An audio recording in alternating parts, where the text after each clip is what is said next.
eles fizeram contribuições bem expressivas, né, no momento da apresentação do projeto, e hoje chegamos ao fim, né, dessa jornada aí que Gabriel atravessou na UFRN, no curso de Pedagogia. Ainda temos um desafiozinho, que é juntar a documentação das atividades complementares, mas desde já quero dizer, assim, da minha satisfação de ter acompanhado seu percurso, muito mais na condição de coordenadora de curso, né? Também tive a oportunidade de ministrar mais de uma disciplina durante essa sua trajetória, e também de orientar o TCC. Queremos agradecer aos visitantes, né, que estão aqui, os amigos, convidados de Gabriel, e então nós iremos passar, como é de praxe, o momento da apresentação. Você tem entre 15 e no máximo 20 minutos para apresentar. Não sei se você consegue controlar aí o tempo, e depois nós passaremos para os professores. Não sei se vocês querem a professora Isabela começando, né, dando a prioridade aí para as mulheres. Ok? E depois a gente passa. E depois da professora Isabela será o professor Arthur. Então, Gabriel, você pode compartilhar a sua tela e fazer a sua apresentação. Não precisa ser tão detalhista, né, porque os professores leram o seu trabalho. Essa apresentação faz parte do ritual, né, digamos assim, de apresentação do TCC. Boa apresentação para você. Obrigado, professora. Vocês me ouvem bem? Professor Arthur, professora Isabela. Sou muito grato, agradeço muito por o senhor estar mais uma vez participando da banca. A gente teve aí no projeto, e é um prazer revê-los aqui. Sou agradecido por vocês terem aceitado. E a professora Leida por tudo, desde o início do curso, desde a jornada longa que foi desde 2018 para cá, por estar sempre aí comigo. E aos meus amigos que puderam estar aqui. Infelizmente, até a nossa aluna participante, ela quase pôde estar, mas infelizmente não pôde. Mas agradeço muito. Vou começar aqui a apresentar. Estão conseguindo ver a tela? Não, você tinha compartilhado e agora não está mais compartilhada. Sim, verdade. Eu voltei aqui para falar e acabei tirando o compartilhamento. Acredito que agora sim.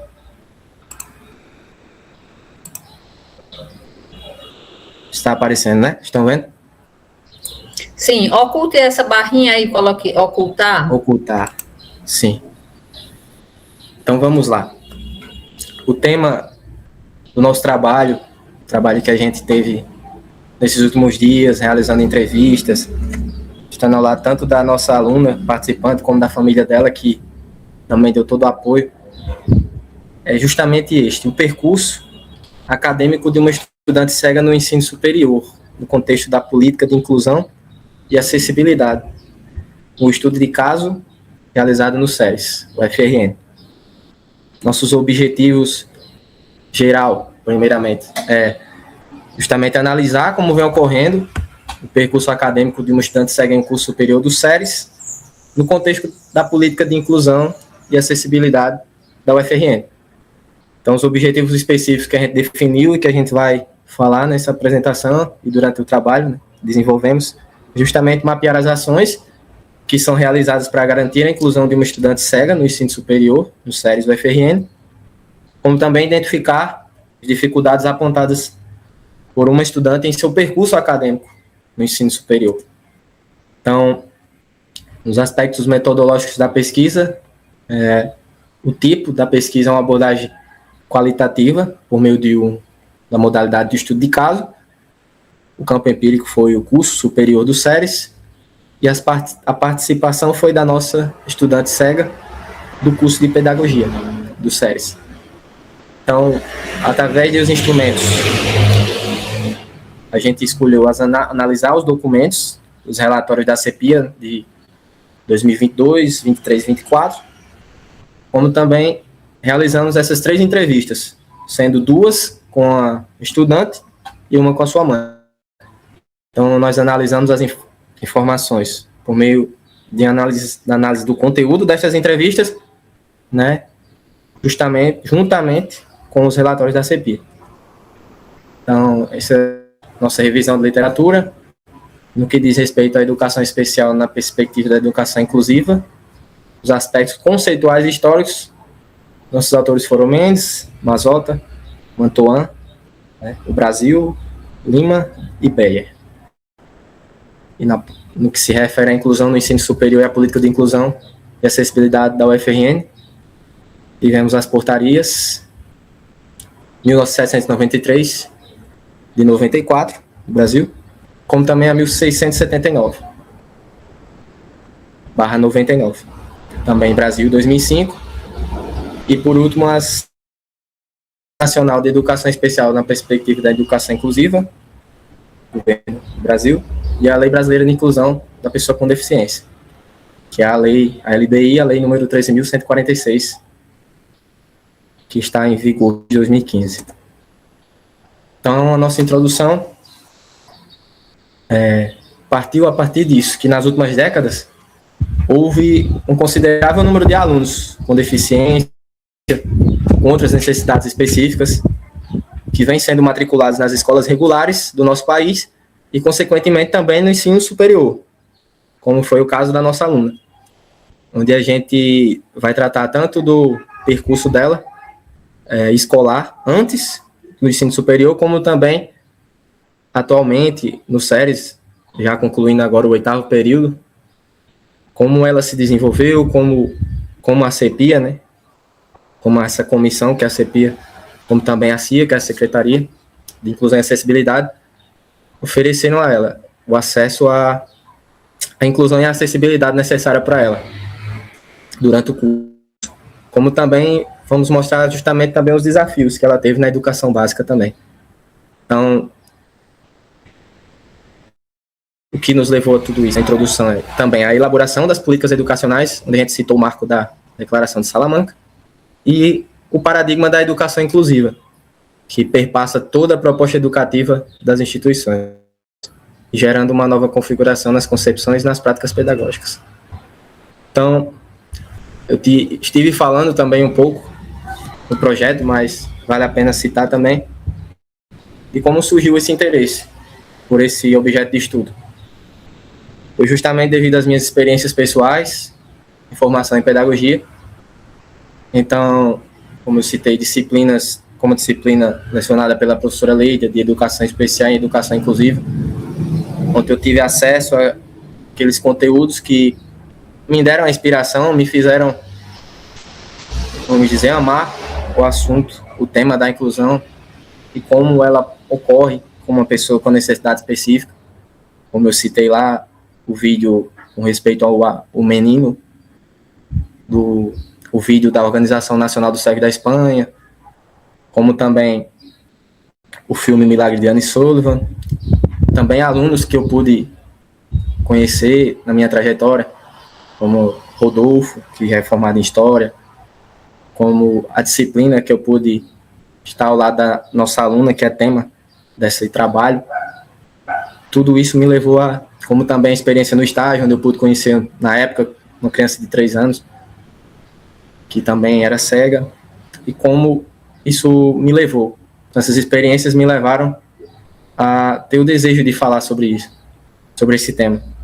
Como também a necessidade de compreender a jornada de uma estudante cega no contexto da política de inclusão e acessibilidade da UFRN. Então, quais ações, quais medidas, quais adaptações foram feitas para ela se desenvolver na formação. E, por último, também a relevância que isso me trouxe como pessoa, também no sentido acadêmico e social.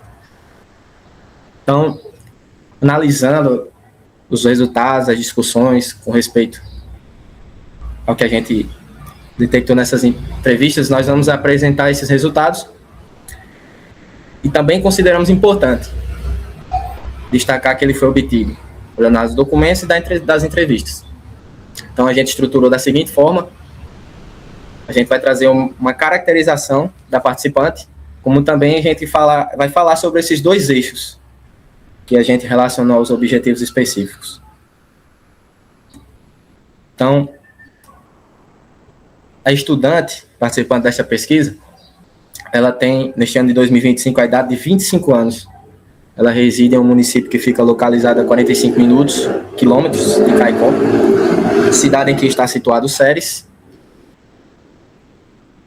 que é o centro da UFRN, onde ela cursa pedagogia. Para estudar, portanto, ela se desloca diariamente em transporte público disponibilizado pelo município em que reside, sendo essa a realidade da grande maioria dos estudantes matriculados no Ceres. Nossa aluna, ela nasceu prematuramente de uma gestação de gêmeos e, por isso, precisou ser colocada em uma incubadora. Sua irmã gêmea não sobreviveu e a equipe de saúde não fez a proteção necessária na área dos olhos durante sua estadia na incubadora. Assim, a incidência de luz prejudicou sua visão e ela ficou cega aos 9 meses de idade. Então, aí a gente vê, a gente entende, pode compreender as características dela, o que ela já passou, o que ela enfrentou, desde, como diz, uma bebê, a sua vida já foi de desafios. E falando mais sobre a vida dela, primeiro a gente, seguindo os nossos objetivos, a gente então destacou, como eu havia falado anteriormente, através dos relatórios da CEPIA, os relatórios de 2022, 2023 e 2024, como também as informações que a gente conseguiu colher através das nossas entrevistas. Então, de acordo com os relatórios analisados, primeiro a gente inicia pelo ano de 2022, o Ceres apresentava 14 alunos com necessidades específicas, sendo 3 deles com deficiência visual ou baixa visão. Então, a gente, nas ações citadas no relatório da CEPIA, a gente destacou as ações 1, 2 e 5, onde a gente detectou que essas ações foram direcionadas a essa aluna ou a beneficiaram de alguma forma. Então, a ação número 1 foi o primeiro encontro da CEPIA do Ceres. Então, ela esteve participando ativamente, inclusive no momento das apresentações culturais, apresentando algumas de suas paródias, pois ela tanto ama, né, principalmente a percussão, o instrumento preferido dela é o pandeiro, como também ela é compositora de muitas paródias. Então, ela também integrou a mesa redonda durante o evento, e o tema do evento, essa mesa redonda, teve como tema as políticas e práticas e desafios da inclusão na UFRN. Então, a ação número 2 foi o ciclo de formação da CEPIA do Ceres. O curso destinou-se a professores, alunos e pessoas interessadas em conhecer estratégias facilitadoras da inclusão de alunos cegos ou com baixa visão. Então, os módulos desse ciclo, eles tiveram os seguintes temas. Então, aí o primeiro, como elaborar documentos digitais acessíveis para pessoas com deficiência visual. O segundo, eu vejo o que você diz, audiodescrição no contexto acadêmico e acessibilidade metodológica, estratégias inclusivas no ensino para pessoas com deficiência visual. Então, vale destacar que essa ação, esse curso, foi um fator importante para os professores desenvolverem, né, essas adaptações, essas formas de como trabalhar, como lecionar, como interagir por meio dos conteúdos, por meio das aulas, com uma pessoa, né, com necessidade específica aí, principalmente o objetivo deste, que era justamente os alunos cegos com baixa visão. Ela até, inclusive, cita que, como o professor, inclusive, aprendeu em certo determinado momento, ela afirmou que, como o professor participou desses cursos, ele passou a ter essa habilidade em apresentar para ela conteúdo acessível. Então, por último, a ação número 5, que foi o primeiro sarau da CEPIA, que contou com a participação tanto de grupo da Associação de Pais e Amigos dos Excepcionais, que é a APAE, como também os estudantes com necessidades específicas e também aqueles que não apresentavam necessidades específicas. A aluna participante desta pesquisa, ela também se apresentou, ela cantou, né? Eu estive até falando hoje, ela até lembrei a ela que eu tinha até alguns registros desse dia, desse momento, onde eu pude estar presente lá. Então, no relatório de 2023, existe aí um aumento, né, acredito que nos indica, que o SERES, nesse momento, tinha 16 alunos com necessidade específica. No caso, sendo uma com deficiência visual, um aluno ou baixa visão, e um aluno com deficiência visual cegueira, que é justamente a nossa aluna participando da pesquisa. Então, entre as ações desenvolvidas, que vieram como esta, que beneficiou diretamente a ela, porque foi uma ação de orientação e mobilidade, para apoiá-la, vale citar que ela afirma que essa ação ajudou, porque ela tem dificuldade para se locomover e se localizar, principalmente em ambientes muito, muito grandes. Então, nesse momento dessa ação, ela apresentava maiores dificuldades do que ela enfrenta hoje. Então, destacamos também o segundo encontro da CEPIA do SERES, que teve apresentações culturais, onde ela participou, com uma apresentação dos membros que compõem a CEPIA, mesas redondas e minicursos. Então, tivemos esses dois temas, que é desenho universal de aprendizagem, audiodescrição e acessibilidade. Esses 3 temas. Então, por último, também teve a ação de acompanhamento. Então, a comissão da CEPIA sempre realizou reuniões com vista a ajudar e apoiar, continuar acompanhando não só ela, mas todos os alunos que são atendidos pela CEPIA. Então, no 2024 o número de alunos aumentou grandemente, de certa forma, pois passou a ter 29 alunos atendidos. Então, a gente destaca entre aspectos positivos o acolhimento e atenção aos estudantes com necessidades específicas matriculados no SERES, especialmente aqueles que apresentam necessidades mais expressivas, e inclusive o próprio relatório destaca justamente que se trata de uma estudante cega e um estudante com deficiência física. Então, também foi realizado o encontro das CEPIAs, em parceria com a CEPIA da Escola Multicampo de Ciências Médicas, para que houvesse um vínculo, um trabalho em conjunto das mesmas. E também destacamos a realização do ciclo de formação elaborado para os professores que atuam ou que atuariam com estudantes cegos, com temáticas direcionadas ao campo de trabalho pedagógico, desenvolvido com pessoas cegas. Então, essa proposta formativa foi demandada justamente por ela, né? Também, atendendo ao pedido dela, foi a ação uma ação de grande valor para que os professores construíssem conhecimentos que favorecessem sua efetiva inclusão. Então, durante a primeira entrevista, quando a gente falou a respeito do percurso dela na UFRN, quando ingressou no curso, e quando a gente perguntou de respeito a si e a CEPIA, se elas promoveram ações de acompanhamento, apoio e viabilização da inclusão dela, como diz aqui as próprias palavras dela, ela afirmou: sim, eu tive que aprender a mexer no computador com o programa do NVDA.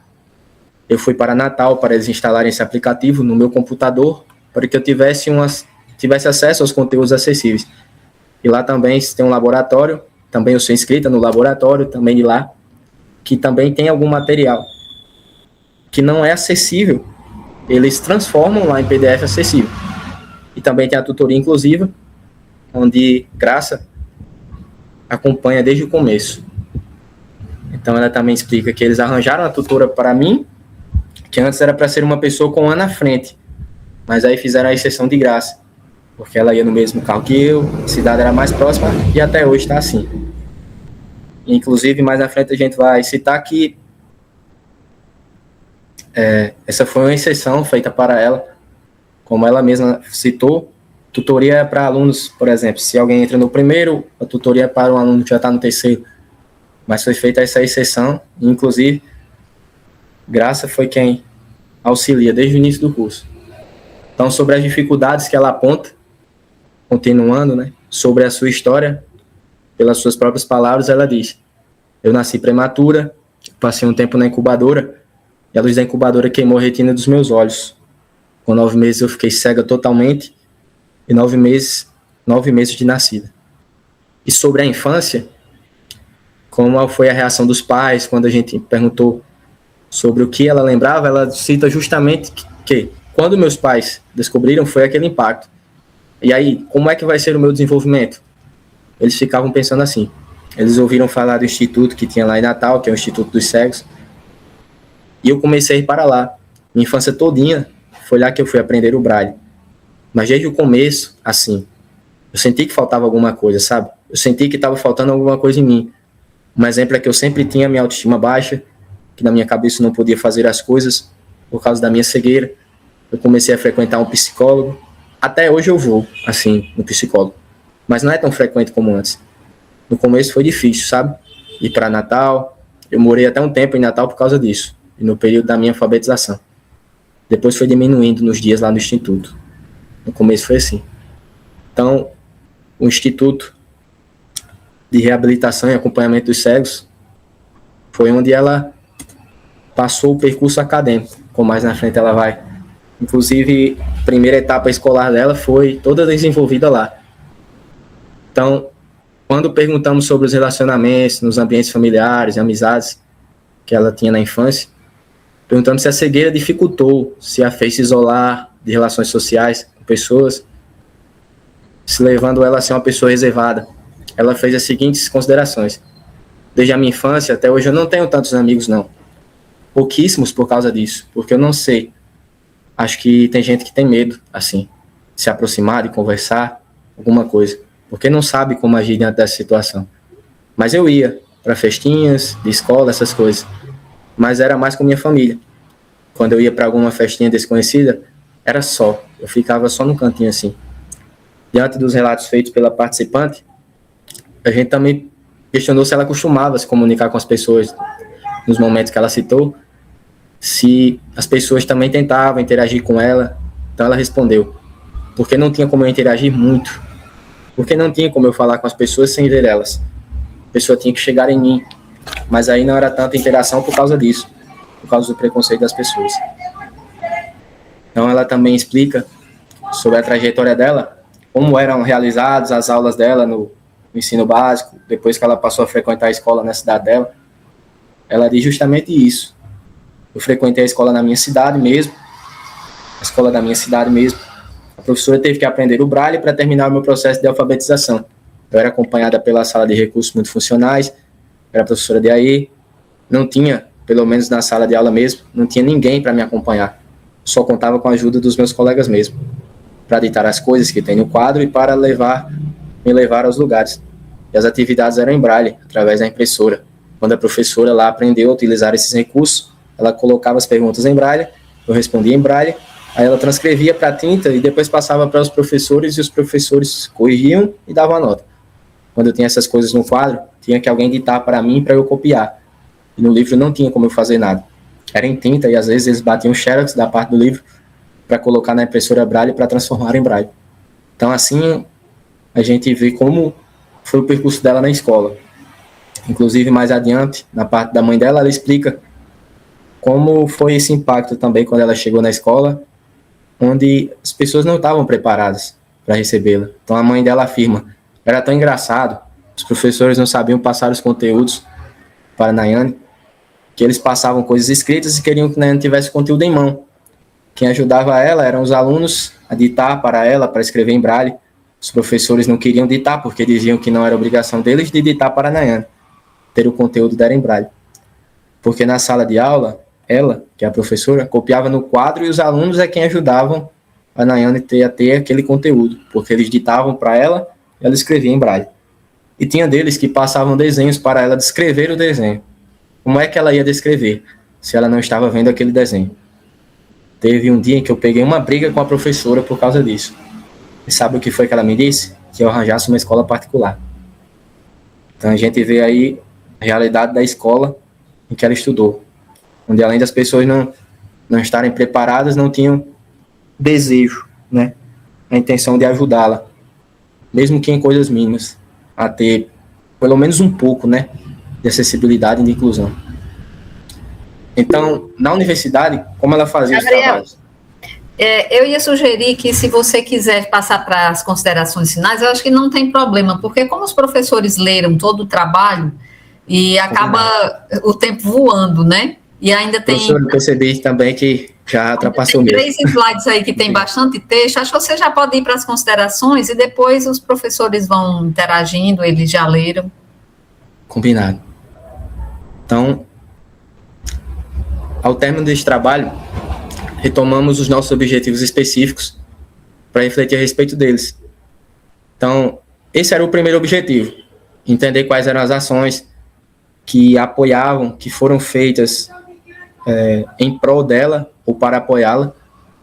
Então, a gente identificou essas ações, tanto por parte da CIA, como da CEPIA, da Comissão Permanente de Inclusão e Acessibilidade do SERES. A gente também viu o apoio do Laboratório de Acessibilidade da UFRN, então a instalação do NVDA, que é o sistema para leitura de tela, que ela utilizava, como ela também foi orientada, foi disponibilizada também a tutora. E no segundo objetivo a gente identificou o que ela enfrentou, né?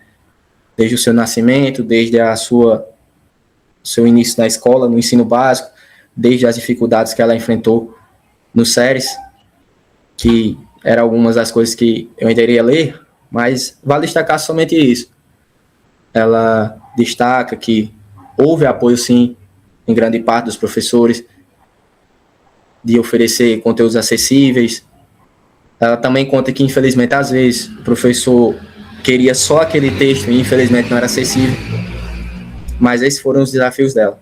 Então, a gente constatou que isso acompanhou todo o percurso dela e que, infelizmente, ela se deparou com muita falta de conhecimento e falta de sensibilidade por parte dos educadores que surgiram na vida dela. Então, para terminar, finalizar, a gente destaca justamente isso, que tanto o aluno quanto enquanto pessoa, eles devem ser valorizados, como todo e qualquer aluno.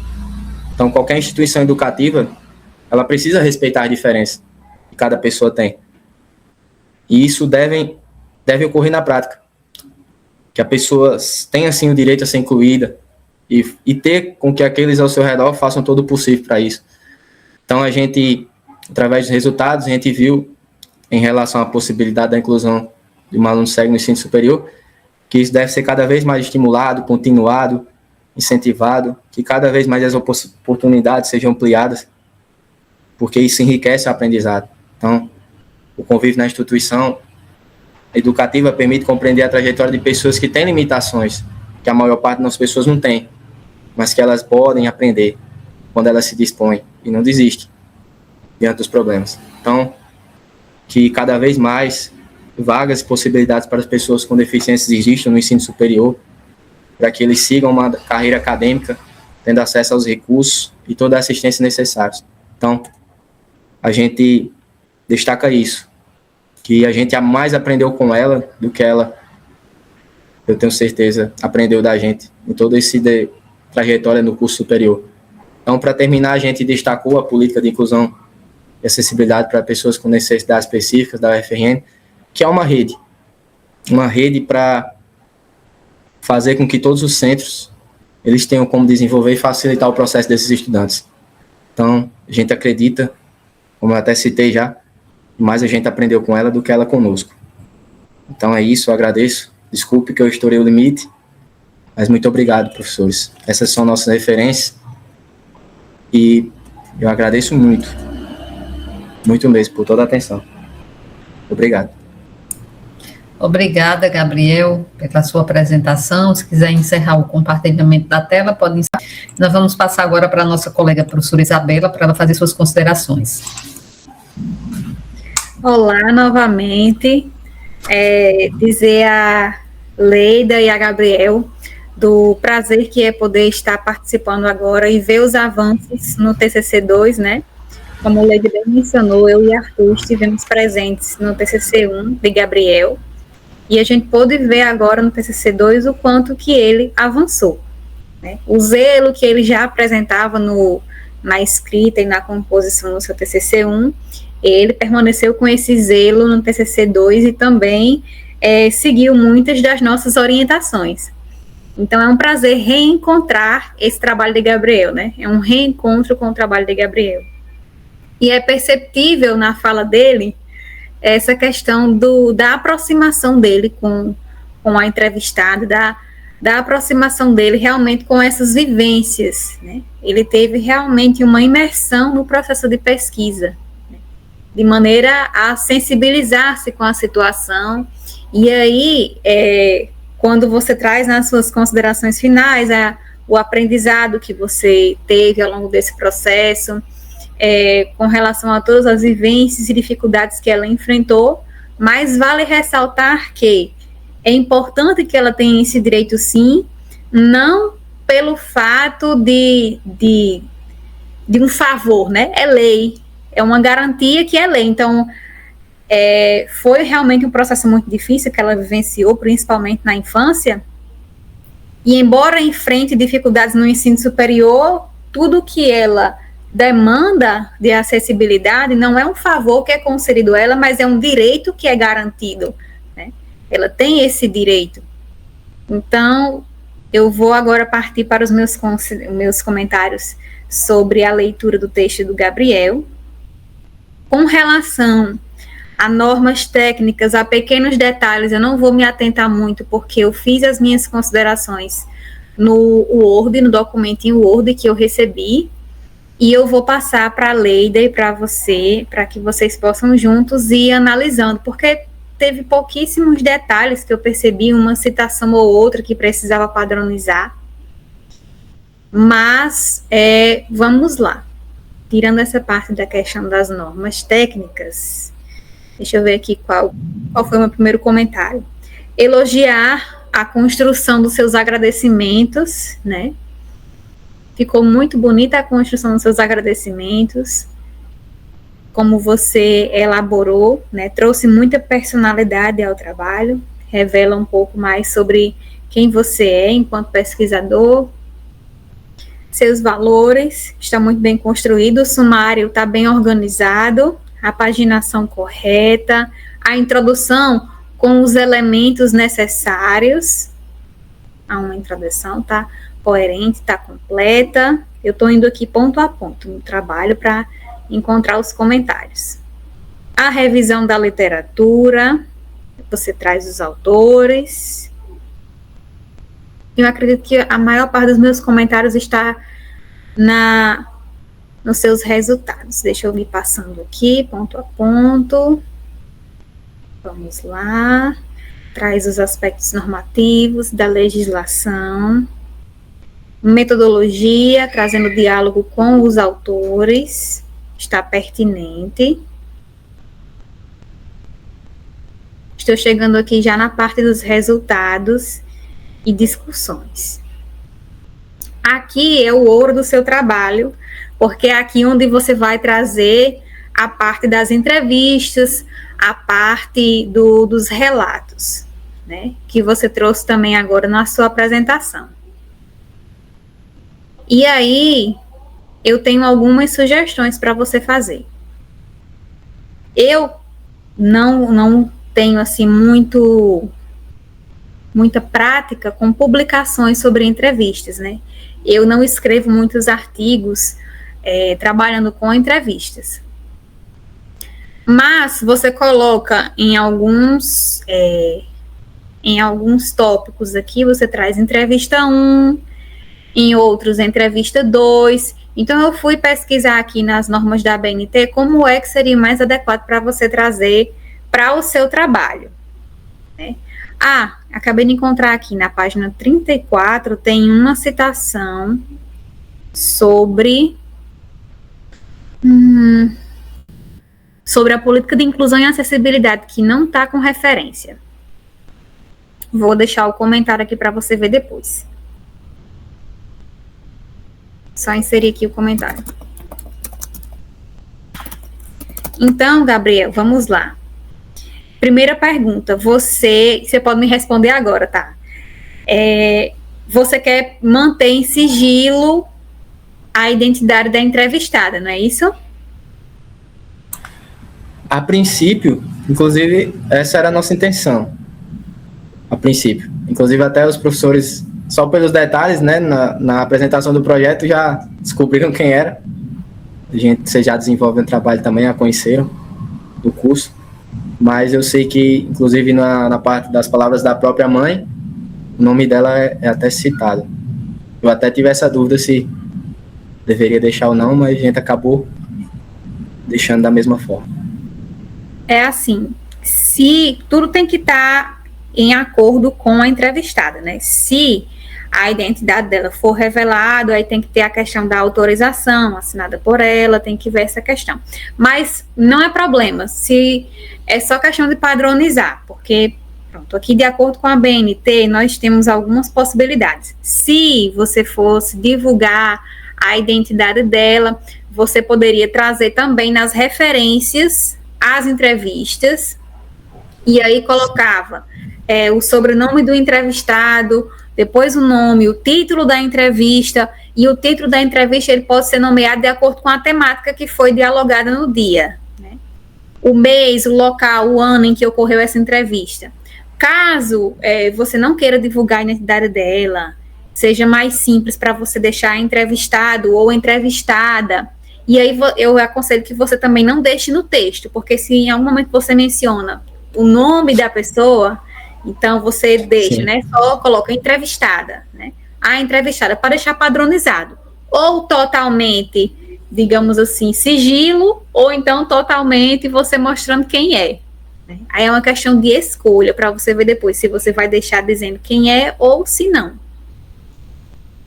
Se não, você deixa só entrevistada 1 e 2. E é interessante que quando você traga as partes da entrevista para o seu texto, você deixa entrevista 1, 2025, dia tal. Ou só entrevista 1, 2025, entrevista 2, né? E nas referências você trazer entrevista 1, quando foi realizada essa entrevista 1, né? Qual foi o dia, qual foi o mês, para a gente entender também qual foi o espaço de tempo que ocorreu entre as entrevistas. E como sugestão também que você traga como anexo no seu trabalho as perguntas que você fez, porque eu acho que se você for colocar toda a transcrição das entrevistas, vai ficar muita coisa, muito longo. Mas pelo menos trazer as perguntas, né, da entrevista em anexo, né? Não precisa mexer no seu texto, você pode só criar um anexo ou um apêndice no trabalho e trazer os roteiros de perguntas, né, que você elaborou junto com a entrevistada. E aí eu inseri meus comentários mais relativos a essa questão das entrevistas e do tratamento que você vai fazer com essa fonte, porque é, digamos assim, o foco principal do seu trabalho. Claro que o diálogo com os autores é importante, mas a sua análise tem que ter esse maior destaque, né? Então, a gente ter esse cuidado com as referências da entrevista e trazer também nessas referências a entrevista, né? Organizar direitinho. Entrevista 1, montar de acordo com a BNT nas referências e colocar as entrevistas. E como sugestão, se você não achar pertinente, você pode não colocar. Mas se você achar que é pertinente, trazer um apêndice ou anexo com o roteiro de perguntas que você fez, né? Com a entrevistada. E que você também, nas suas referências, que você colocou todos os autores que você citou, você trouxe eles aqui nas referências, e eu pedi só para você justificar as referências, né? Deixar justificado. No mais, Gabriel, as minhas considerações em relação a essas questões, porque o seu trabalho, no geral, ele está bem organizado, ele está bem estruturado, e aí eu vou deixar aqui o professor Arthur, caso ele tenha observado mais coisas, possa trazer para a gente, então, para o nosso diálogo. Posso passar para Arthur, professora Leida? Sim, sim. Um detalhe que eu não sei se você viu, eu tenho a impressão que o nome da aluna só aparece no trecho de transcrição da entrevista e realmente foi uma coisa meio atropelada, assim. Vejam que a gente mandou o texto para vocês, acho que foi na sexta-feira à tarde. E quando eu estava lendo, eu fiquei pensando logo para ficar mais fácil, tirar o nome ali, colocar um nome fictício e escrever na metodologia dizendo que uma das entrevistadas, que foi a mãe, nominou, né, e o nome da filha, mas como a gente já tinha decidido manter o sigilo, seria usado como nome fictício o nome tal, né? Exatamente. Mas eu acho que no momento do texto mesmo de Gabriel, ele não repete o nome da aluna, então não está muito difícil da gente resolver isso aí. E a gente tem que depositar esse trabalho até dia 12, né? Até sexta-feira, então não dá tempo a gente ir atrás de muito documento mais, né? Tem que ir pelo caminho mais fácil mesmo. Caminho mais fácil, E aí já resolve, só cortar, editar e tirar essa parte do nome dela. E para não ficar lacuna, talvez a gente coloque o nome fictício e cria um parágrafozinho lá na metodologia explicando. Ou até uma nota de rodapé, na hora que colocar, aparecer, ao citar o nome fictício, aí coloca uma nota de rodapé puxando o nome fictício, nota de rodapé. Esse nome é fictício, por isso, a mãe citou, enfim. Pronto. Nota de rodapé também é uma forma de resolver. Pois muito obrigada, Isabela, pela sua leitura atenta, pelas contribuições. Vamos passar para o professor Arthur. Oi, gente, boa tarde. Espero que estejam todos bem. Peço desculpas pela minha voz, estou rouco, todo entupido aqui, gripado.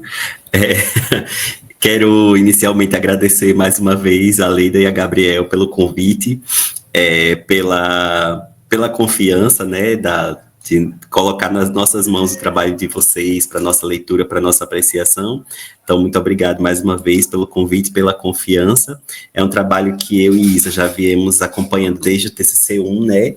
E como Isa falou, a gente vem vendo a evolução de Gabriel, a evolução da escrita, e como que a coisa vem tomando corpo, vem tomando forma, e chegou nesse produto final que eu particularmente considero muito bom. Então, desde já, quero parabenizar ao Gabriel e à professora Leida pela orientação, porque o trabalho está muito bom, está muito bem escrito, é um trabalho muito claro, é um trabalho que tem uma temática muito relevante para a nossa área da educação. Então, assim, eu acho que tem muito a somar e parabenizo desde já vocês.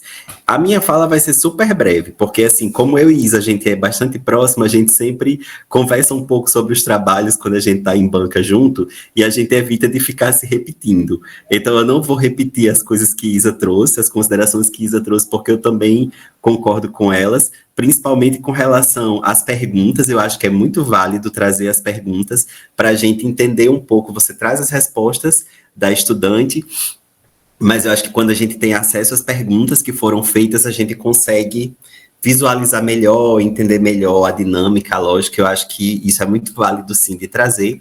E aí eu vou me deter a dois aspectos, tá certo? No geral, assim, eu acho que são questões muito pontuais que Isa organizou num doc todo bonitinho, que ela vai mandar para vocês, e aí você consegue ver uma coisinha ou outra de padronização, de citação, de referência de uma coisa ou outra. Mas o que eu ia sugerir a vocês era pensar em dois aspectos.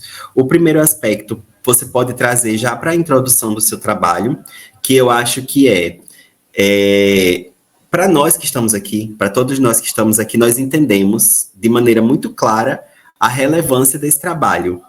Por que que esse trabalho é relevante para a sua formação enquanto pedagogo, certo? E para outros pedagogos que possam vir a ler esse trabalho, vir a ter acesso a esse trabalho.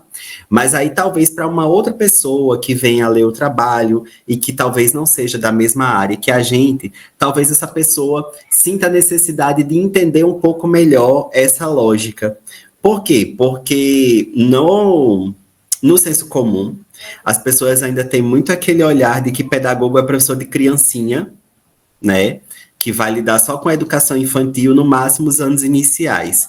E aí, do nada, você está falando de uma adulta, de uma estudante do ensino superior, que traz uma experiência de vida voltada para o ensino superior. Então, eu acho que é interessante você trazer um pouco disso, de você demonstrar que a pedagogia ela é um campo muito amplo, que a educação ela é um campo muito amplo, e que essa temática ela está em todos os níveis de ensino, né? Que é importante a gente pensar nesses aspectos de inclusão, de acessibilidade, que ela é uma professora em formação, que isso vai reverberar na sala de aula do ensino básico quando ela estiver trabalhando. Então, eu acho que é uma coisa simples que você consegue resolver rapidinho já na introdução, certo?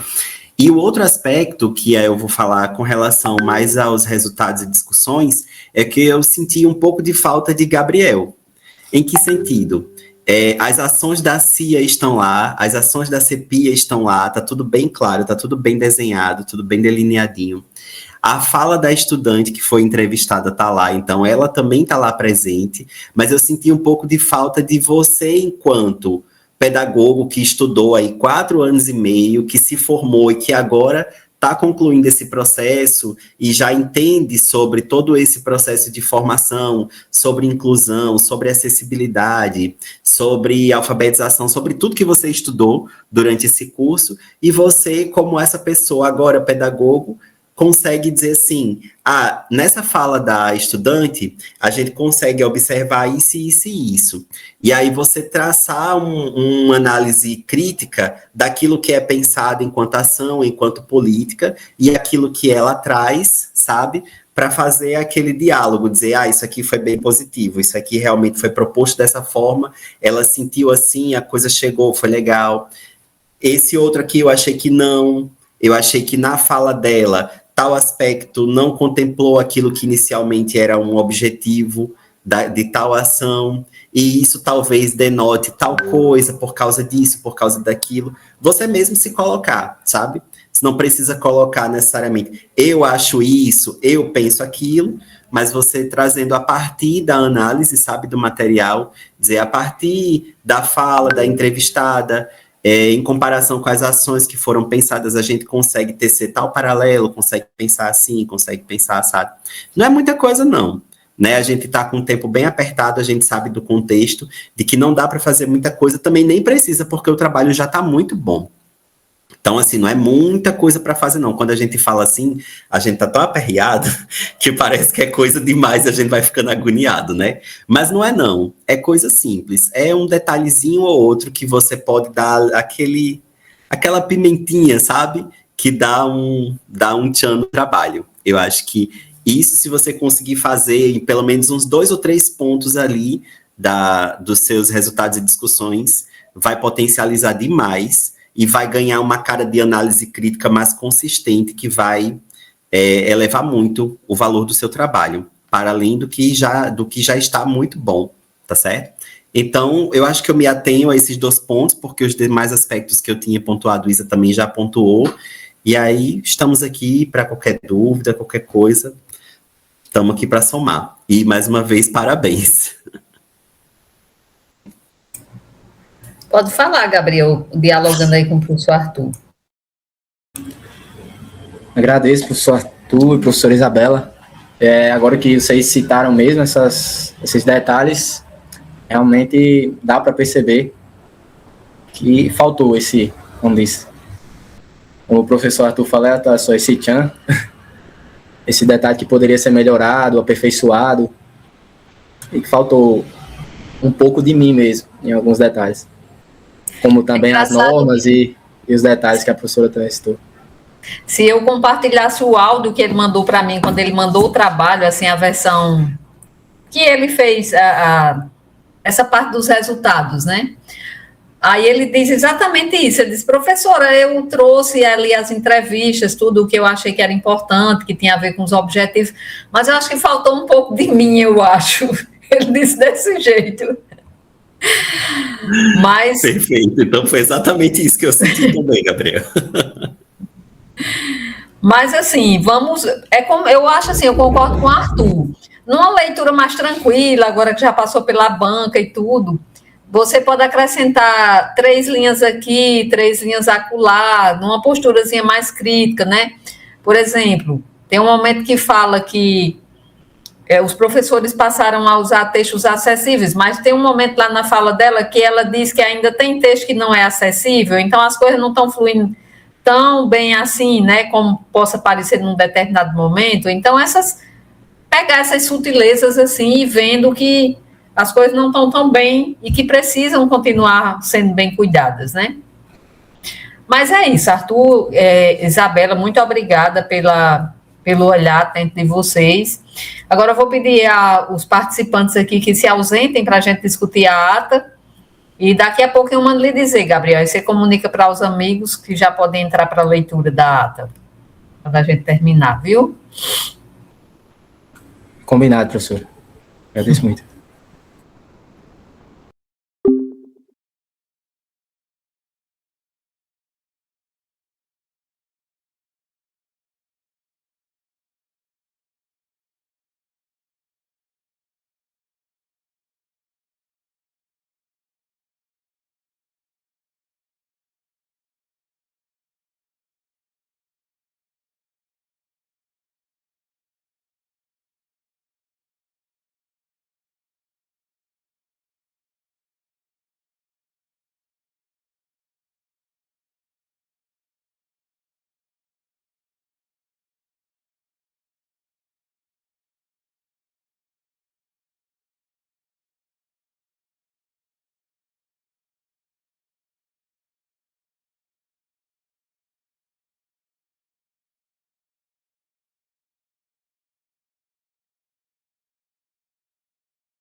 Só Messias chegou por aqui.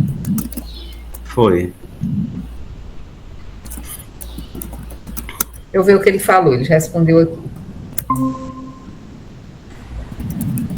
Ah, chegou. Voltei. Pronto, então vamos lá, vamos fazer a leitura. Ata de apresentação de TCC. Espera aí que eu vou compartilhar para...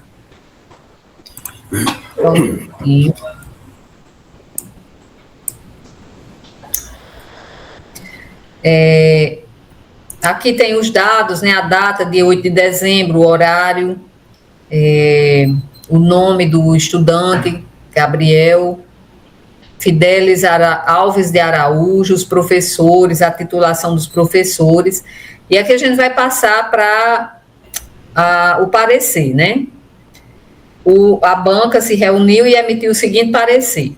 O TCC está bem estruturado, com objeto claramente definido, objetivos e problemática adequados, metodologia bem explicitada e resultados apresentados de acordo com os objetivos.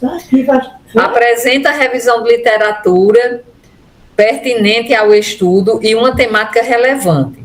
A banca sugere aprofundar o diálogo crítico nos resultados em relação às fontes e à inclusão eu vou botar a palavra o A aqui, e a inclusão do roteiro elaborado para as entrevistas como apêndice no trabalho, e atribuiu a nota 10. Parabéns, Gabriel. Pensei que eu tinha saído. Quer entrar? Parabéns, Gabriel, pela sua aprovação, pelo seu esforço. Ainda está trabalhando. Parabéns, parabéns. Tá. Gente, então, Gabriel, agora é com você, para você fazer um rápido discurso, né? Parece que você está emocionado. Vai nos emocionar. Professora, não foi fácil, não. Eu sempre tenho falado com a professora Leida, assim, que durante o curso eu, assim, aprendi, amadureci. Algumas coisas eu mudei, outras não. Às vezes ainda sou relapso, né? Alguns meus amigos que me acompanharam também aí sabem disso, como a professora também. Durante o curso, durante o período remoto, eu atrasei. Teve até um período que as disciplinas que eu estava matriculado, eu abandonei, de certa forma, reprovei. Foi uma época também que minha avó estava internada na UTI, passou mais de 40 dias. Eu ia vê-la em Natal. E isso me levou a prolongar o meu curso, né, durante muito tempo. Pensei às vezes em parar, mas graças a Deus consegui chegar até aqui. E agradeço a Deus, a professora Leida, sem ela também eu não teria conseguido. Aos senhores também, professor Arthur e professora Isabela, que eu acho que inclusive eu ainda nem os conheço pessoalmente, eu não acredito, mas estiveram comigo, eu agradeço muito. E aos meus amigos também, que alguns eu pude até citar nos agradecimentos, estão aí, como Messias, como Rosa, Tiago também teve, Alisson trabalha comigo lá na escola, também está aí. Então, só tenho gratidão a todos e desejo que Deus possa os abençoar mais ainda. Que os professores venham realizar seus sonhos ainda, metas que ainda têm, as suas famílias também sejam abençoadas. Só tenho a agradecer por tudo mesmo. Gabriel, eu lembrei de uma coisa agora. Quando a professora Fátima era coordenadora, ela uma vez conversou comigo e estava preocupada justamente com o seu percurso, né? Porque você ficou devendo muita coisa. Eu lembro que eu fiz um levantamento ainda quando eu estava na coordenação na primeira vez, de todos os alunos que eram da estrutura anterior, e você era um dos alunos que tinha muitos componentes. E devia muitos componentes e que a gente precisava ofertar componentes especificamente, não só para você, mas para um grupo, né? E você foi um dos alunos que conseguiu, assim, porque muitos, infelizmente, perderam o curso, já ficaram para trás. Mas apesar de você ter um contingente de componentes grande, né, assim, a ser cursado, você foi lá, foi devagarinho e a gente ia ofertando, ainda faltava esse, E algumas vezes, né, foi ofertado componente exclusivamente para você, porque já não existia na estrutura nova. E quando eu disse à Fátima que ia lhe orientar, ela ficou muito feliz e pediu esse olhar, né, para você. Acho que ela tinha tido uma conversa com você em um determinado momento. E assim, foram muitas pessoas que torceram para que você chegasse a esse momento, né? E nós estamos muito felizes com isso. Lembrando que você deve procurar ainda seus certificados e mandar o mais rápido possível para o e-mail da coordenação, para que a gente possa analisar e ver se dá certo mesmo para você cumprir esse último componente, que é bem fácil, né? Atividades complementares, ainda é da estrutura anterior, só eram 100 horas, então está mais fácil. Então, parabéns. Observe o que os professores disseram, só que você vai ter que fazer isso hoje, porque para pedir a ficha catalográfica tem prazo, né? E você já tem que ter o número de páginas definido. Então, minha sugestão é que você abra mão de qualquer outra coisa hoje à noite, faça esses acréscimozinhos lá nas considerações e mande o trabalho para mim amanhã de manhã para eu dar a última revisada para poder você solicitar a ficha amanhã ainda. Aí eu mando as instruções para você, viu? Sobre procedimento de depósito. Gente, muito obrigada. Vamos encerrar então essa reunião. Parabéns, Gabriel. Que Deus abençoe você também. Que esse diploma abra muitas portas na sua vida pessoal e profissional. E que você continue com esse olhar sensível em relação às pessoas que têm algum do percurso de vida, né? Ei, vamos fazer o print? Vamos fazer.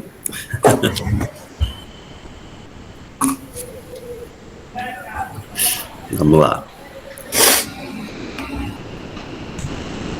Já fiz um. Quem puder fazer mais. Pronto. Tchau, tchau. Tchau, gente. Boa noite. Parabéns, Gabriel. Sucesso. Sucesso, Gabriel. Tchau, tchau. Obrigado, professores. Tchau.